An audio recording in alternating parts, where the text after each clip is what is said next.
Hi, my name is Tyler Poppenheimer. I'm studying for my PhD in the Department of Ecology and Evolutionary Biology at the University of Tennessee in Knoxville.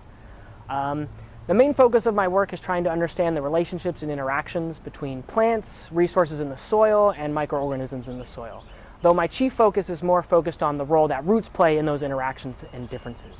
We know that roots are different. When you dig up a plant, you can see that there are lots of differences among the roots already. You can see that some are long, some are short, some are thin, some are thick, some have branches, some don't have branches. And so I'm really trying to understand those differences within the same plant, how that matters to the interactions and relationships between soils, plants, and the microorganisms as well. To my knowledge, no one has really looked at whether the differences among roots within the same plant has an impact on these relationships and interactions. In part, that's because when trying to dig up a 100-year-old tree to look at the roots, it's exceedingly difficult, it's expensive, and most importantly, it kills the tree.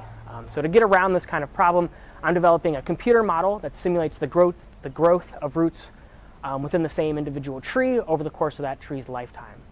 So that way, instead of having to dig up the tree, we can just simulate the root growth using this model, and then we can get a look at what those roots, kind of how they behave and what that interaction and relationship is between the roots and the soils and everything else.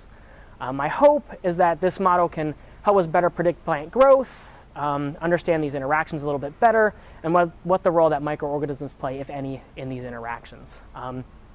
Ultimately, though, if we want to better understand our environment, we have to start by better understanding plants, what makes them grow the way they do, why they grow in certain environments versus other environments, the role that microorganisms play, if any, and how important this root dynamics are and how they grow and the differences among these roots. And although my work is just a small part of this, ultimately it does help to answer some of these fundamental questions about